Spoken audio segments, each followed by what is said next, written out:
Welcome to Edge Radio Australia. Time for a little progress over perfection. It's very important, this bit. Always. Now, the gentleman who is back, we've missed you, mate. You've been just gallivanting around the world for far too long, right? Yes. Okay? Yes. Yeah. Well, you are a world traveller type. I try to be more consistent from right now on. Yeah. To be here, Mate. have it Thursday, from Thursday? Hey. It's Thursday, Friday. I think it's Thursday. Thursday. Yeah. I've lost you. Carry the two. Yeah, something like that. Yeah. You might be catching the replay, so that might mean absolutely nothing to you. But, mate, great to have you also. Maro, look, but guess what? Now, today is going to be a bit different because we're going to flip the script here, right? Yes. Now, normally you're a counsellor, you deal with married couples, you deal with singles, you deal with people, right, and their problems. But you tend to ask the questions, I tend to believe, right? Yes, usually I ask a question. Yeah, so today you're going to flip it back on me. That's highly questionable decision on your part, let me tell you, right? Okay. Well, Yeah, but we'll see how we go. But no, mate, it's really great to have this insight. And I think that a lot of people, well, my first sort of question is going to be this. Yeah. What kind of people go to counselling? What kind of people go in counseling? Going counseling the people that want to have better relationship. Yep. That want to understand themselves. That want to work, understand why they make some choices. Sure. Understand what is the behavior that make them maybe compromise relationship. Okay. Sabotage a relationship. Oh, yeah, a lot of that takes place. Yes. Understand what is the child work on the adult behavior. Okay, right. For example, when you have a conversation with your partner and your partner give you compliment or your friend give you a compliment or someone that is close to you give you a compliment and you're not able to accept the compliment. Well, I'm an Australian man, so I have no capability whatsoever of accepting a compliment. It's true, though. Like, you feel mega uncomfortable. Yes, make you very uncomfortable. Yeah. Now, what is that lead you on that? What is the history about that? So can be, and everything be a back of your childhood experience. Sure. Okay. The first 6 years are very, very important as for you. Okay. And we're going to explore that part. Now, when someone give you a compliment, who is listening to the compliment? The adult or the kid? I don't know how to answer that, to be honest. And it's certainly, I'm not trying to be evasive. I'm just trying to think to myself, like, who is the compliment actually important to?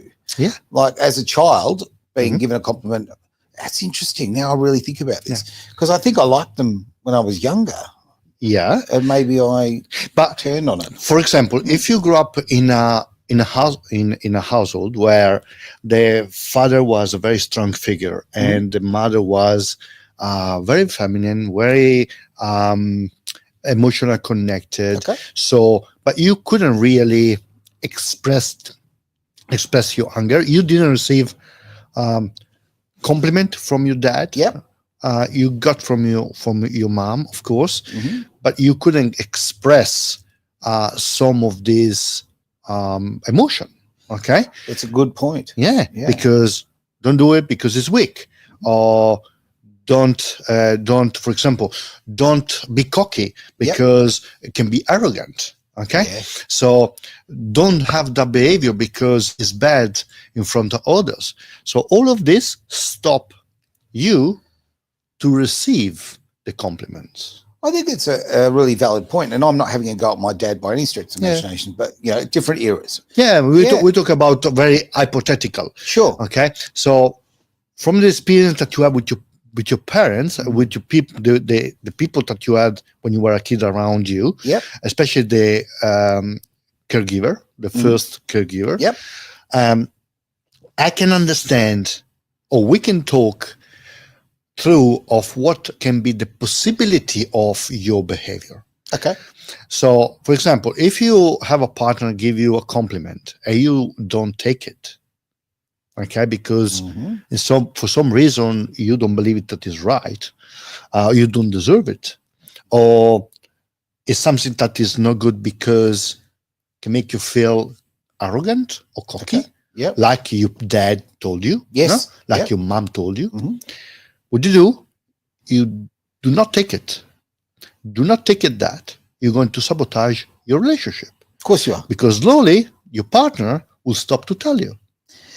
Yeah, and then you don't feel appreciated, right? You don't feel appreciated then. And there's an interesting thing is, say, like why I made that little pretext about my dad before is that I think my dad probably gave me about 3 compliments in the last half century. Okay. But my mum was good on the compliments, right? And and probably female figures in my life were far more positive in whether they be teachers or they were far more positive on the compliment side. Yeah. But like you were almost as a guy, we're kind of taught be stoic and don't expect it. Yeah. So you try to be that person to look at the person and to be like the person. Maybe you don't want to be like the person, but your behavior take you to be like the person. That's right. Yeah. Because maybe you grew up seeing your parents don't have much affection between each other. Okay. Yep. So, but your mom maybe is a very nice person. You find a nice person next to you. Yep. You don't want to, but then you're going to treat your partner as your dad did with your mom. Okay. Well, I mean, I can sort of, I had affectionate parents, right? Yeah. Very lucky in that regard, and I saw affection in my. So my mum and dad were absolutely in love till the day my mum passed away, right? And probably still after that, for another way of explaining it. But you take that learned behaviour and you take that into response. Yes. Sorry, you take it into your relationship, don't you? Yeah, because there's an expectation of that level. Yeah, this is why you're so welcoming person. No, you're welcoming person because you learn probably from your parents. Even if your dad didn't told you you're great every 5 minutes, you felt the love from him. Anyway. Okay, so that helped you to become the person that you are today. That. Very welcoming, very lovely, very person giver, and very very open to help others. Okay. At the same time, if you see your parents never kiss, never hug, and everything was very cold, you're going to find the way to have to redo the same in your relationship. Yeah. Even if you don't want to. I'm sure you probably don't want to. Yeah. But you've learned that. That's been impregnated in you. Because it's where your brain is comfortable. Oh, comfort. Isn't it a strange thing? Yeah. I mean, I kind of like to be a little uncomfortable in life. My life now is absolutely uncomfortable. Yeah. What's all good, the time. It keeps the adrenaline flowing, right? It keeps interest. Yeah. When life is very, very comfortable, it becomes a bit dull, doesn't it? Yeah. Well, I think anyway. Yes. Comfort can be good when you want to relax, and comfort can be good when you want to have some time with yourself, because we need to anyway have some time for ourselves. Yep. I think it's very important we are comfortable with ourselves. Yeah, and silence. And being silence. On your own, yeah. Yes, even just sit at the restaurant and eating alone. Okay, you should learn to be comfortable to do that with your own, because it's time with you. But then what I challenge my client is what you can do that is a little bit uncomfortable to make you do the step to go toward what you want to be. Okay. So in counselling, and I don't want to, I will paraphrase, but I don't want to put words in your mouth. But you basically put people in a situation where they're a little bit uncomfortable. Is that what you're sort of saying? Yes, but already coming my office is uncomfortable. Yeah, that's a good point. I just want to also mention a good evening to Damo as well. Thanks for your message, mate. Ciao, Damo. Very, very good to see you there. And look, we're very lucky, obviously. Yeah, it's great to be interactive and have people. If you've got any questions, by the way, or any comments, put them forward, because otherwise, hey, I'm sitting here in the doctor's chair. I'm in trouble, right? Yeah, very trouble. Exactly. But it's such an interesting thing. I mean, I feel that I was raised. I mean, I had two beautiful parents. I'm very, very lucky in that.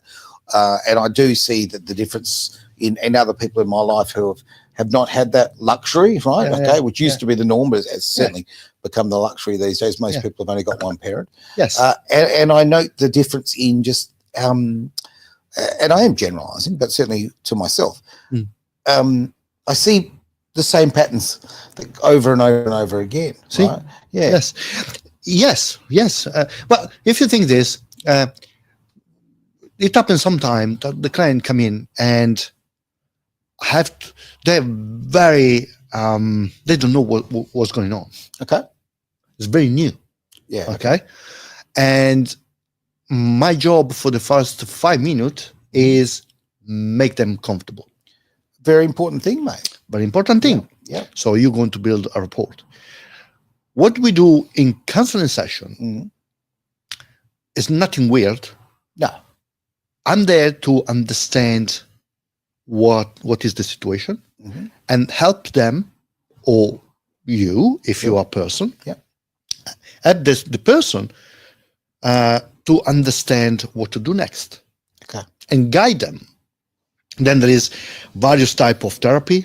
Depends what is the level of anxiety or situation.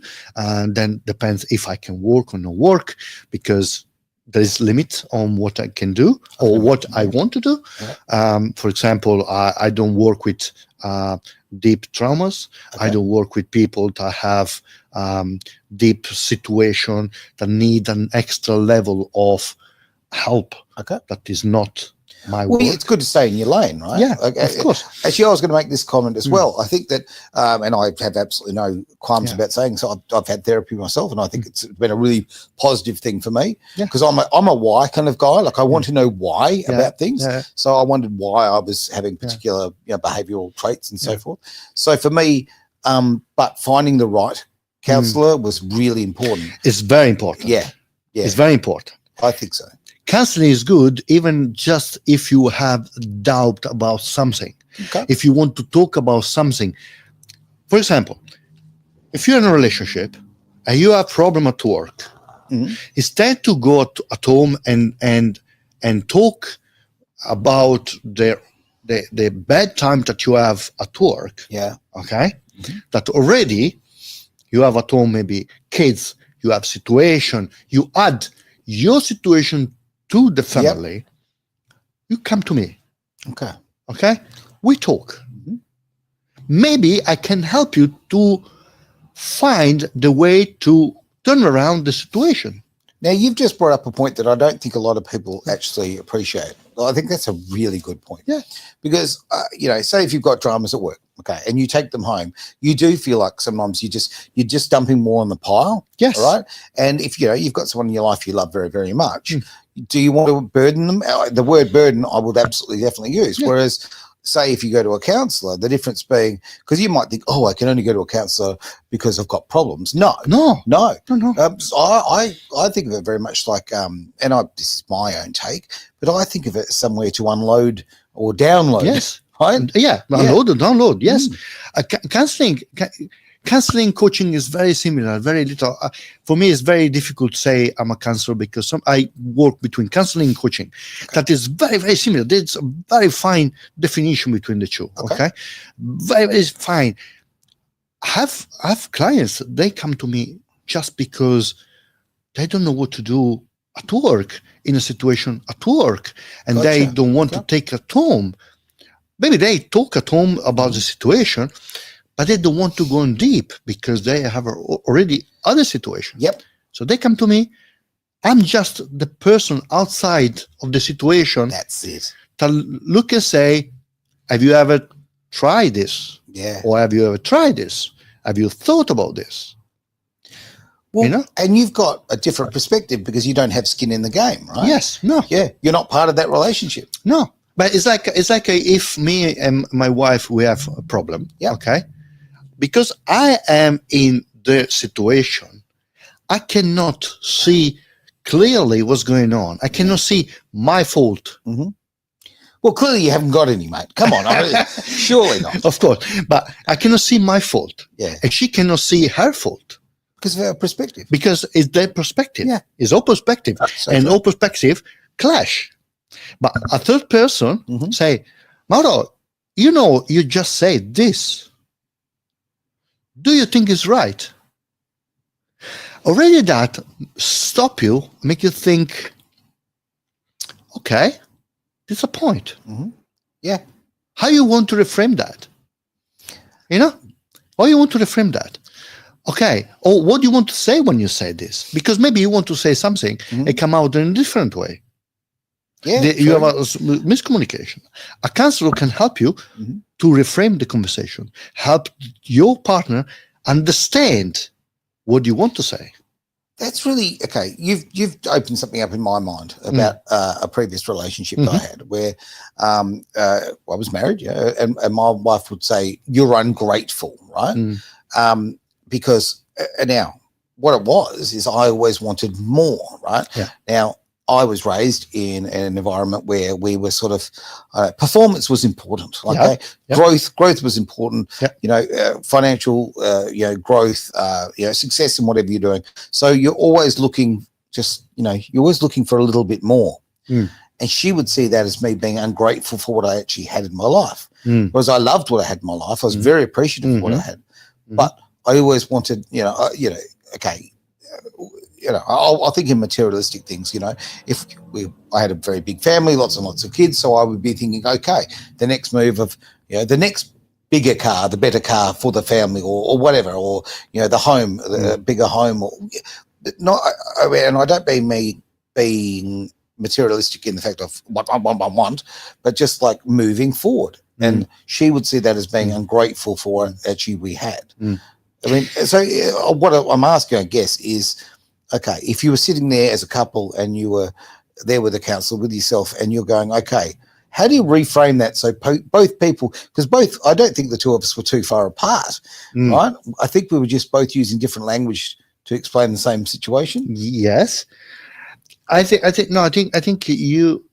in this situation, I think probably you will speak your language and she could understand your language. Yeah, okay. And she was speaking another language. It's like if I speak Italian and you speak Chinese. Good luck. Good luck. Now, if I learn to speak a little bit of Chinese, I don't have to learn all the Chinese, but a little bit of Chinese. Sure. And you learn a little bit of Italian. We can learn. That's right. We can start to have a conversation. Now, what happened here? Your achievement. What is your love language? To be of service. Act of service. So your achieving was to give her act of service for her. Correct? Yeah. What was her love language? See, I wish, even after many years, I never really worked it out. What she was complaining about? Well, she was complaining in that particular context of me being ungrateful because I wanted more. Yeah. But what she complaining about? Oh, look. Well, I think she wanted me to stop and smell the roses rather than... She wanted time. Yeah. Yeah, okay. I can get that. I can understand that. She wanted time from you? I think she wanted time away from me sometimes, but that's a whole different story. Okay, that's a different story. Yeah, I'm teasing. No, I'm saying this because now, then it depends if the relationship is actually compatible or not. But the point is, there's a guy I know, okay, came in with the wife because they were in argument. They couldn't understand each other. He was saying, I don't understand why she feel unloved when I am building a house for her. Sure. Okay? And she say, I told you that I didn't care about the house because the house take you away from me. Okay. Yep. So he was telling her in his way, I love you, building the house. Yeah. Act of service. That's right. Okay? She was telling him, I want you at home, because that is his love language. Yeah. Time. So here's the problem. So many of us in relationships are speaking different languages. Yes. So, Yes. I mean, this is the key to counseling. If you get the right person, you have this chat, you can actually, can learn to converse with each other, and actually, rather than just the words, you actually genuinely hear them. I think that's the difference. Yes. And when you understand, this couple understood, because we went through all this thing, he then decided she actually was hating the house. Even the house was big and large and beautiful, but because the house was the fact that he wasn't at home with her.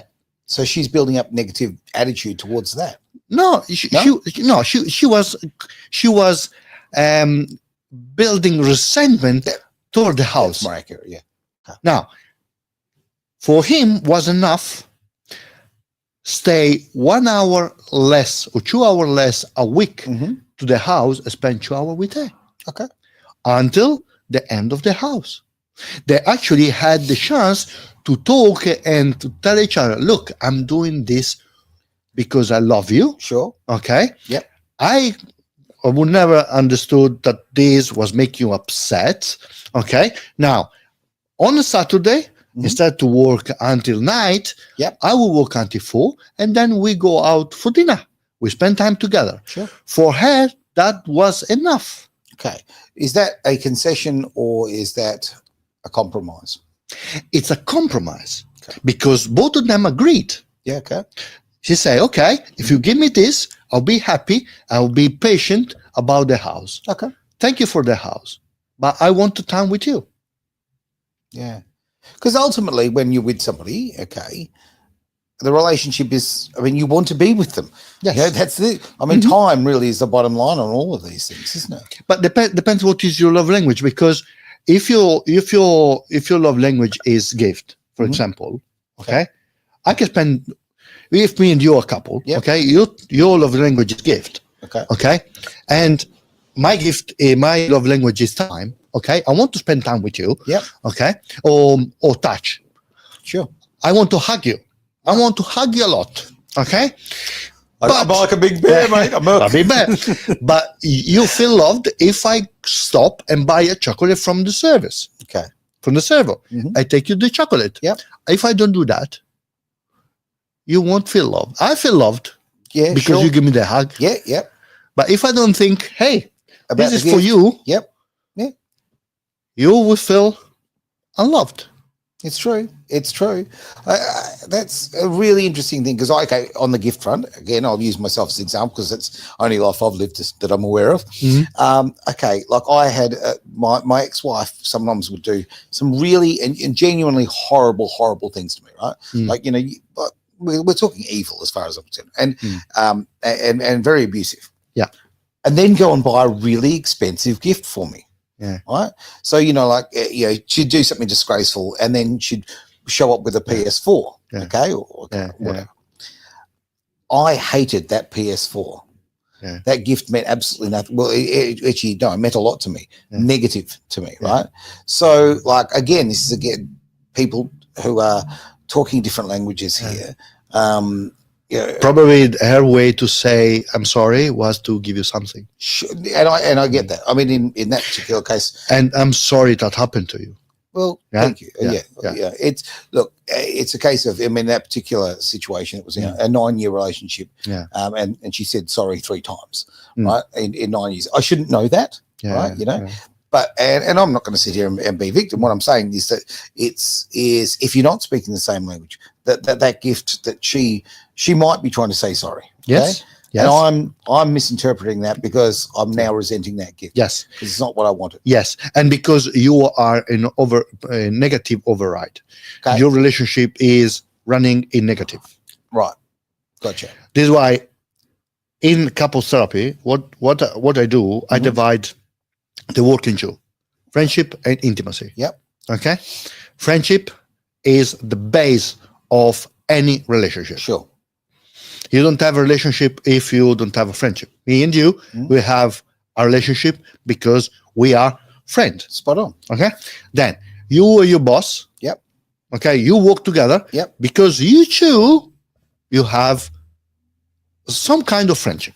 Yeah, okay. That is the beginning Yep. of the relationship. Okay. Okay, relationship, friendship. Yep. Then depends on the level of intimacy involved, Of course. the level of connection. Makes sense. Okay, you have different type of relationship. Sure. More intimacy you have, Mhm. more close you are. Okay. Okay, with your best buddy, your very good friend. Yep. But your intimacy stop on emotional intimacy. Sure. So you talk about things. Yep. You share things. Yep. But you're not physical. No, obviously not. Yeah. If you become physical, well, you have a romantic relationship. The relationships change. Change. So, yeah. So what I work is, what is the friendship here? Okay. And you start already the mechanism of how they interact between each other. Okay. So put aside the negativity. We already know the negativity. Yep. All the negative stuff you already told me. Okay. We know what's going on. What is the positive? Well, yeah. What's work? Jeez. And sometimes it's right to say there is no positive. No, I don't. You know? No, I don't want to say that because it's not true. What where in my particular situation, the conversation we're having, that I think mine was very different. Okay, the relationship was very different to the norm. Yeah, because it was not actually based on a friendship. Yeah. Right. Yeah. Because I thoroughly agree with you. I mean, if I have a relationship with anyone, it starts at a friendship, right? And if it becomes an intimate and perhaps a sexual relationship or whatever level it goes to, right, it starts at a friendship. Yes, always. And that didn't happen, right, in that particular situation I'm talking about. So I don't think the friendship was ever truly built. Yeah, which I think is unusual. But knowing your story, there is another layer of situation that I'm not trained to work on. So if I see a couple like this, usually I stop. I say, I cannot do this job, and I send you to someone else.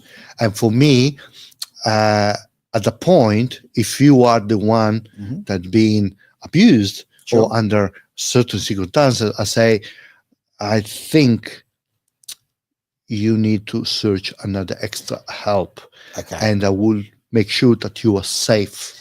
Well, I'll tip my hat to you on that one because a lot of people let's face it, your job, your occupation is the way that you feed your family, right? And a lot of people would just go, I'll just go for the dollars, I'll keep this client, which is so disingenuous. It's not doing the right thing by them. And I mean, from a care point of view, and let's face it, if you're in that kind of career, you're basically a caring person, right? Well, most are.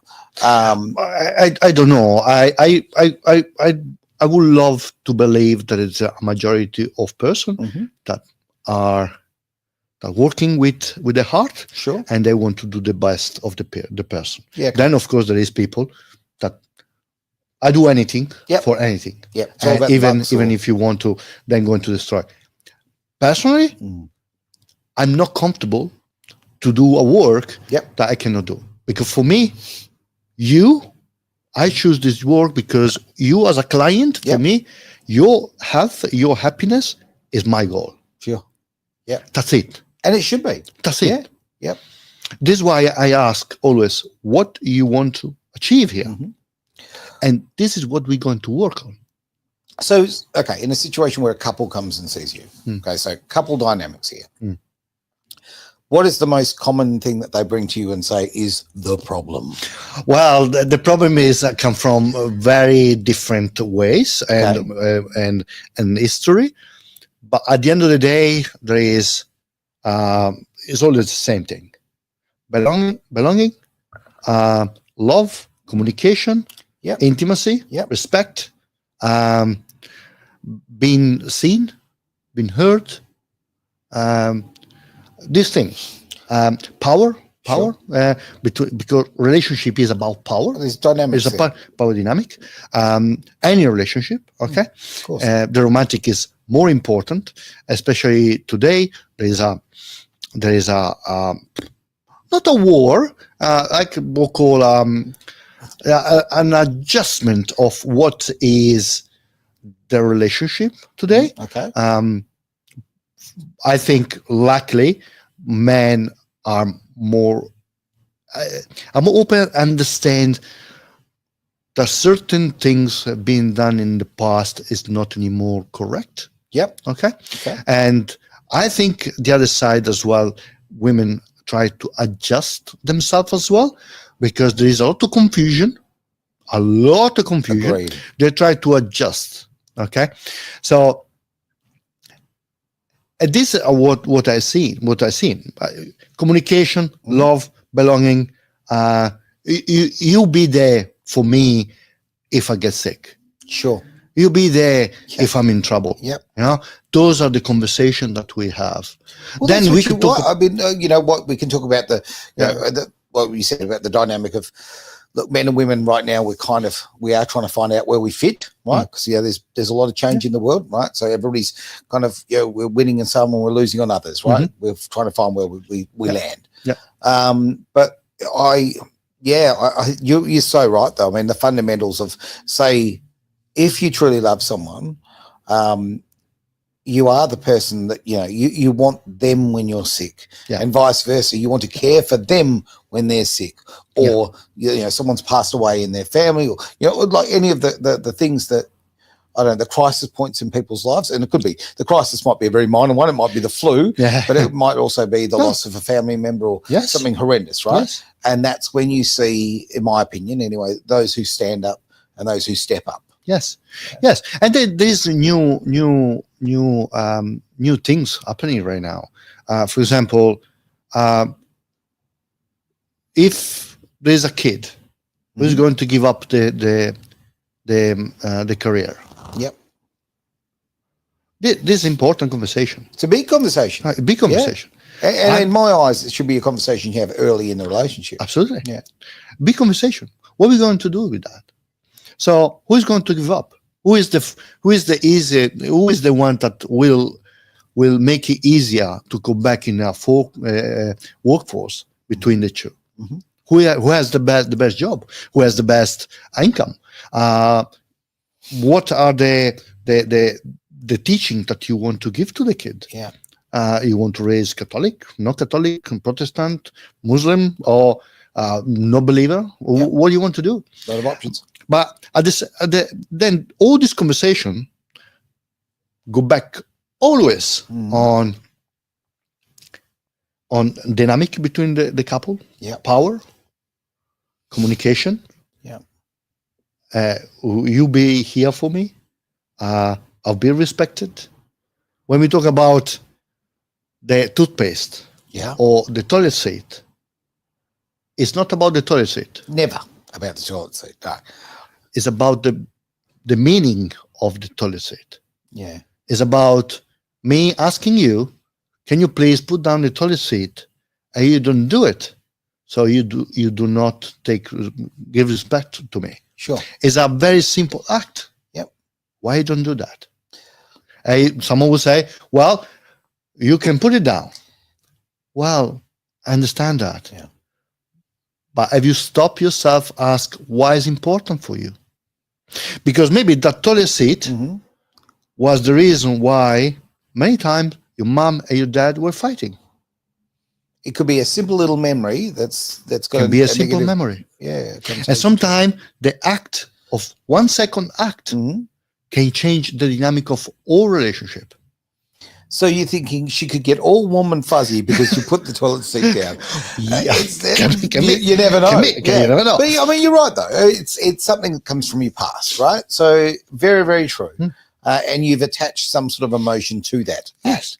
Like to me, I mean, using the toilet seat as an example, couldn't care less. Yeah. Like just couldn't care less. No, right? of course. But I know what you're saying. Yeah. Like you're using that as an example. But there are, simple things around the house, or look, it could be, the old story of like, I mean, as guys, we like to, we graze with our clothes, we drop them as we go, right? Most of us, other guys, have very different habits, but most of us are terrible with that. Now, if you grew up in a really, really messy household and you couldn't bring your friends home because the place was a mess, then that might bother you. Yeah, that might seem a trivial thing here in this year. Absolutely. But 30 years ago, it may have affected the way that you lived your life and your happiness and your social groups. Right? Yes. Yeah. Maybe remind you that you couldn't take anyone at home because your house was a mess. All the time. Yeah. And you hate that. And you don't want to have that. So your partner go around, can be a man, woman, or whatever. You go around and dress up and put things, shoes there, socks there, or whatever. Yep. And we say, hey, can you put it? Take it away. Put it away. And someone say, oh, well, this is me. You can have me in this way or nothing. Well, no. Your freedoms stop when the freedom of others start. So hang on. What do you mean by that? Your freedom stop where my freedom start. Okay. So now I'm with you. Yeah. So my freedom stop when other people's freedom start. So if my partner say, "Can you please do that?"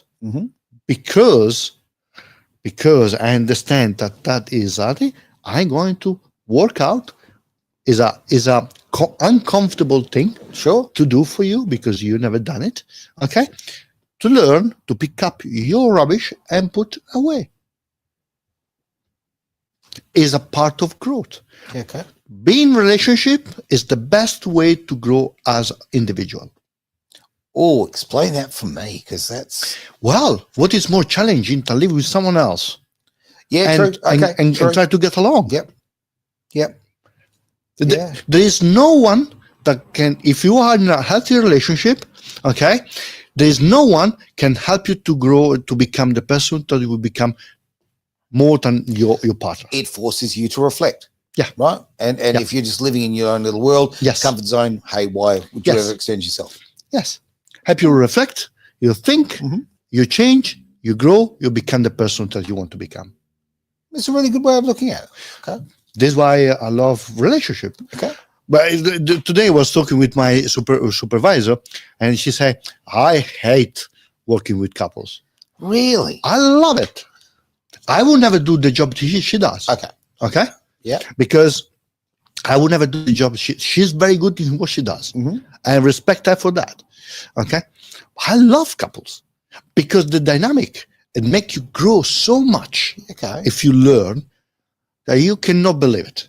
Really interesting. Again, comes down to perspective. I've got a mate who's a psychologist, right? Yeah, absolutely. And we were having a chat about this. He was like having a beer somewhere, like it was very casual. He's not naming people or anything like that. We're just having a casual conversation. Good. And he was saying that he struggles with couples because a lot of the time people come in and it's just a blame game. They want to basically blame each other for their own unhappiness.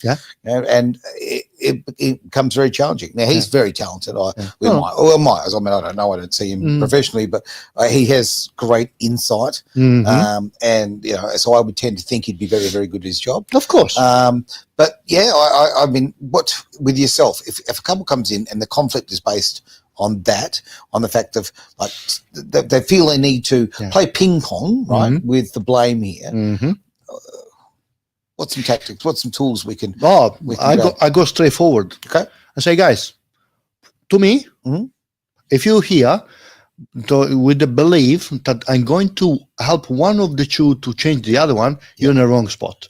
Brilliant. To me, you both are how you say it, responsible of your situation. Yep. Now, there is maybe someone have more responsibility than the other one, but I don't care. I'm here to work to help you to be happy together again. Do you like this? Yep. Okay. But do you find that some people go in there and the whole idea of their counselling is because they want to win? Oh, yeah. Okay. Oh, yeah, absolutely. Okay. Yeah. I would think so. Absolutely. Yeah. No, but with me, it doesn't work like that. For the simple, then I explain them. I explain the fact about the pizza. Huh? Sure. You know the story of the pizza? No. The pizza story? Okay. I mean, I enjoy one or two or three. So what I say is very simple. Yeah. Me and you, we're going to have a pizza. Okay. You like the pizza. I don't like the pizza. Right. Same pizza. Yeah, but you don't like it. I don't like it. Yeah. You like it. Yeah.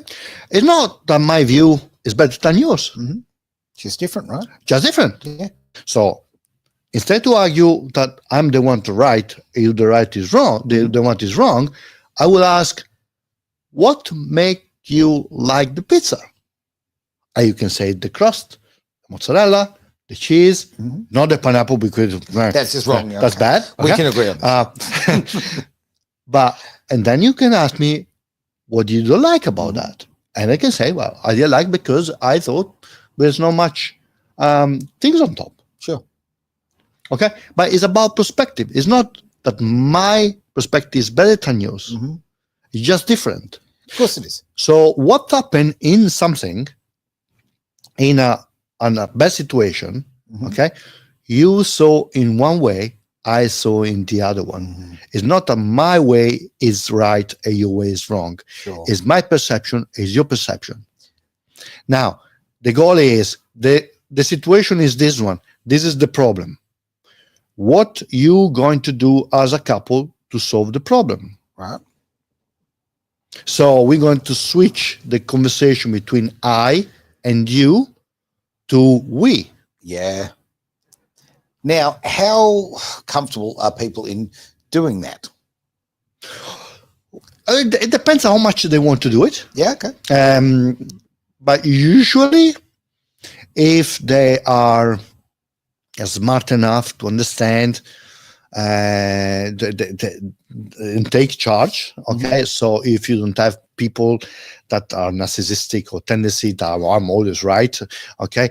Usually they start to think about, and maybe in 3, 4, 5 weeks, they come down and say, okay, all right, I understand, is my input as well. It's not maybe straightforward. Yep. But if you if I hit the right spot, they come down. Okay. I mean, to me, a big perspective change for me in life was I used to listen to people to answer them, and then when I actually made the, hang on, how about I actually listen to people to hear them? Yeah. And be prepared to have silence at the end, not actually have to make an answer. Yes. That made a big difference to me from relationship point of view. Oh, yeah. Because we're constantly, we've got that, you know, and also, and I'm going to play the gender card a little bit here.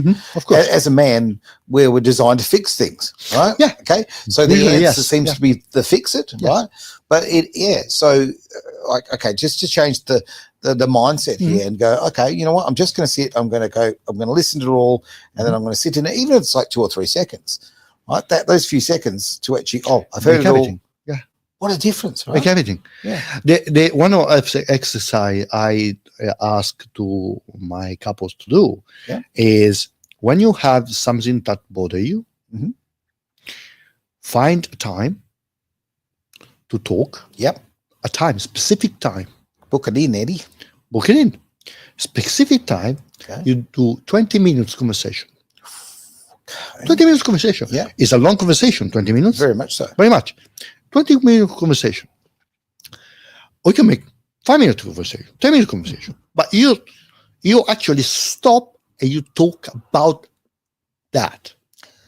And when what you do, you sit. Right. Okay. You've got me curious. You sit. Does that You stop don't it from stand. being confrontational? You don't stand. Okay. You sit. All right. Have you ever tried to argue when you lie down in bed or on the floor?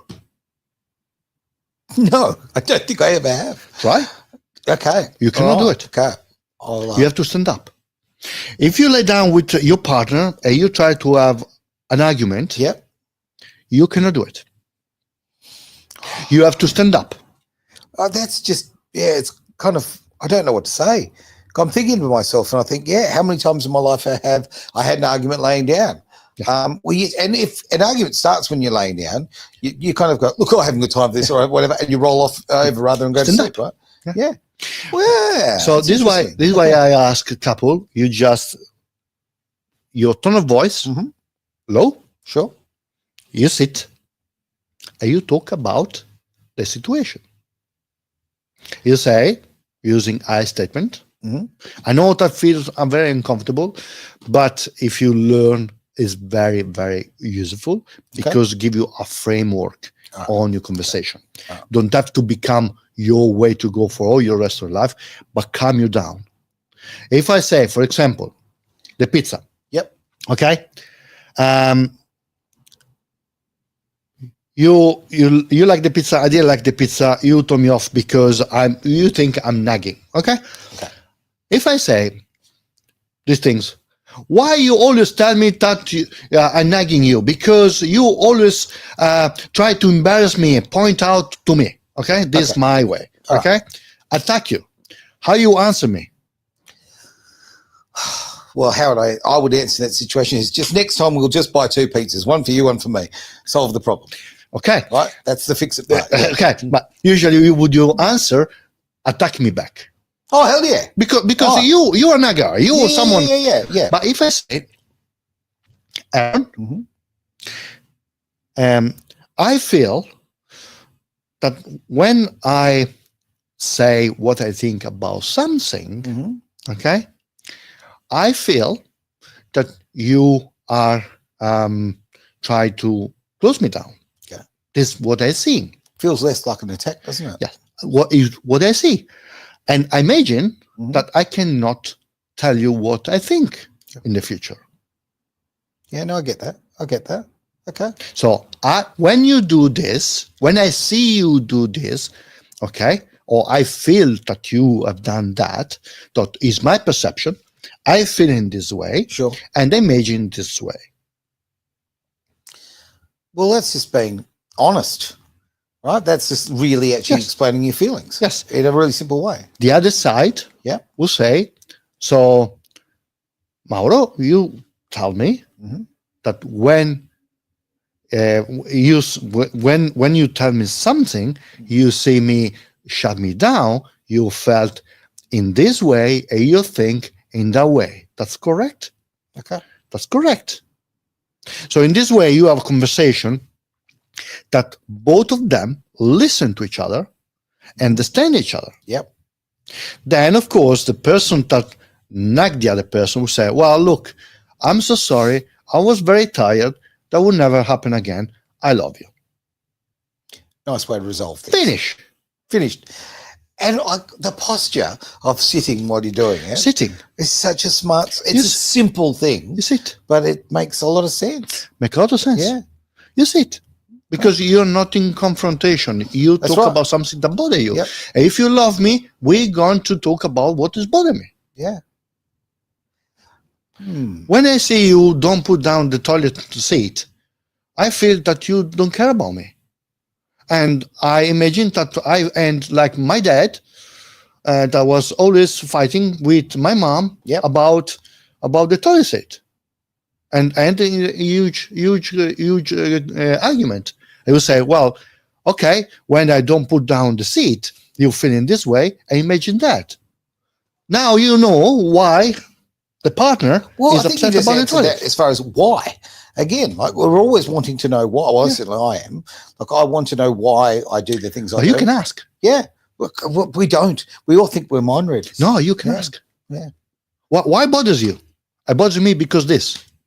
Oh, and what if he tell you that cutting a tree, for example, remind you of someone that is dead or is gone, some part of that you didn't know. You can discover things about your partner that you didn't know. Curiosity. Just ask the question. Ask the question. Yeah. Sorry, I can see that you you get very upset about the toilet. Can you ask you, what is the story behind that? Yeah, what's the reason for it? What's the story? And you can say, of course, if you are in an overwhelmed negative situation, you say, because I don't like it. But then if you shut down the conversation, you say, okay, have a seat. Explain to me, what's going on? Because blah, blah, blah. You can ask, and they can tell you, and you can learn. You can learn things about your partner that you didn't know. And if you truly love someone, you want to learn about them, right? Yeah. Curiosity and love are the two key for a good relationship. Okay. Yeah. I can't disagree. Love. Yeah. Well, that's what it's all about. Yeah. Forgiveness. Yeah. Forgiveness. But if you do love someone, you want to learn more about them. There's the curiosity right there. Isn't it? Absolutely. Mate, we are out of time. Yeah. What we're going to have to do, Yes. I've got other questions here, but I can't do them because we've just simply run out of time. That's okay. But, okay, if people want to get a hold of you and have these conversations, how can they do that? Well, they can go on Google and look up Mauro Davidi, MauroDaviddi.com. Say, I learned the spelling. It's a challenge. It's a challenge. And it's your name. Or they can call here and you give them my Absolutely. number. You go to our website, edgeradioaustralia.com. It's right there, mate. You can just do a little clicky away and get in touch with you. So that's fantastic. Yes, fantastic. I love the fact that you've got, you know what? I love the fact that you've got a different perspective. Yeah. I think that's important. I think if anything else, that's kind of the key word to tonight, what we've been talking about. Yeah. Because, the conflict often just comes from coming from a different place, right? Yes. I think, guys, everything can be solved. The only things we cannot solve is that. Everything. And taxes. Yeah. You can solve that one too. Yeah. If you have a good accountant, Very you can true. solve that too. Very true. If you're rich, you can solve that too. Yeah. You don't pay We've got taxes. other shows to talk about that. There we go. Hey, thanks, mate, for being basically being here and everything you bring. Really appreciate it. Look, you've been, and I'm going to reiterate the name of the show because I think it's really clever. Okay, Progress over perfection. Exactly. We stop chasing perfection. Just how about we just try and keep progressing and making our lives better, right? And life is a work in progress. certainly is. Thanks for being part of this. It's Edge Radio Australia.